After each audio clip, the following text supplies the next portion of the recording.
You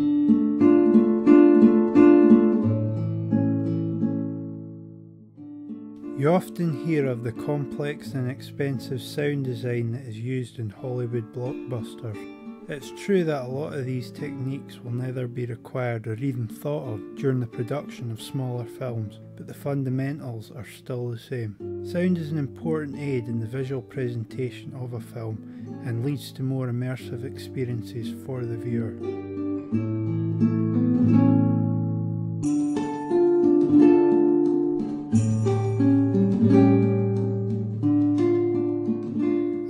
At the behind the scenes DVD extras can also show how some creative sound design work. They may be using high tech and cutting edge equipment, but many of the effects can be achieved relatively easily and cheaply.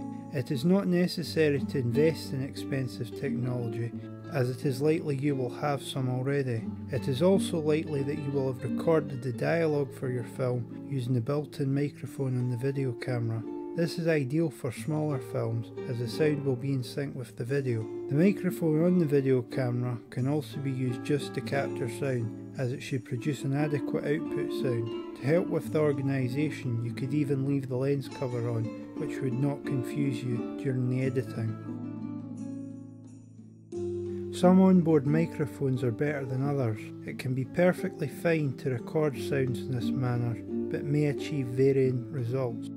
As it is a good idea to use sound in the post-production of the film, it may be worth investing in a standalone audio recording device. Onboard microphones are good for recording background noises, but poorer if you're trying to aim it at a specific subject, as it will capture a panoramic style of audio. This podcast will look at some of the fundamental elements that can be used in the sound design of a film. These will be techniques that can be used in all films and can be achieved with relatively inexpensive equipment and a basic knowledge of it.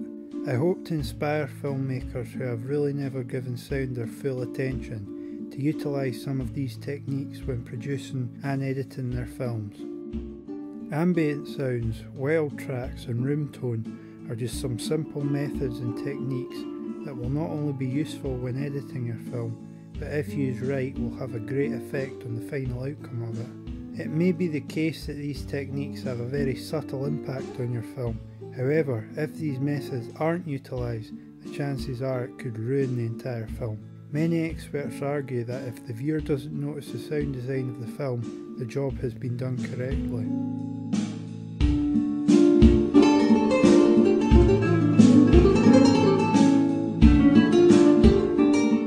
Ambient sound has some good points and bad points in the production of a film. It is generally established during the filming of a scene. This is quite useful as not only does it make the scene sound more natural, but can also give some depth to the overall soundtrack. It is also good when no dialogue is present, as it doesn't leave a total isolated silence in the piece. The beauty of using ambient sound is that it doesn't have to match up or even synchronise with anything specific in the scene. It is just there to act as a background presence. It may well be the case that you can't see where the noises are coming from. This can be a great tool that can be used to represent something without actually shooting the visuals. This can be a great cost-cutting tool as well for your film, and it can also make the shoot more practical. It is always a good idea to record extra ambient sounds when on location, as it could be useful during the post-production and editing of your film. This may be to enhance the piece or even correct mistakes that were encountered. The negative to ambient sound is that sometimes unexpected events are captured that may ruin the scene. This may be something such as a dog barking or an aeroplane that could pollute the sound of the scene. It may also affect the actor's concentration and might have to be shot again. These events can't really be helped as it is beyond your control.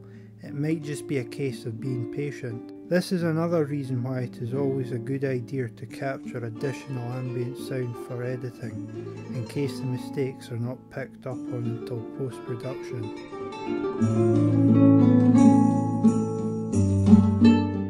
The There are many websites available that will give free access to a whole library of ambient sounds. Evaluate these on a case-by-case basis as the quality of each individual clip will vary. This is where some sound editing and mixing is likely to come into the process. Most editing packages will offer multiple layers and effects to get your captured sounds into shape for your film. It may be that some level of sound design is required for additional background sound. You may have never planned or even imagined using a certain element in your original take, but circumstances may determine otherwise. It is highly likely that this will be discovered at the editing stage. You should also consider what your final outcome medium will be. Modern technologies such as the internet and MP4 players mean that the sound quality doesn't have to be of highest standard in relation to the output mediums. It is important to take this into consideration before you undertake the filming, as you might be able to save yourself from doing a lot of extra work. Try to be wary of ambient sounds that have been recorded, as it may pose problems during the editing. Nature sounds tend to be kinder during editing than man-made elements. It is also the case that one-off noises such as a door slamming will be easier to edit than more constant noise such as a pneumatic drill or music. This is mainly because constant sounds have a recognisable structure to it that will be affected when parts go missing. If you wish to use a more constant background sound in the film, it would be easier and more effective to use a wild track.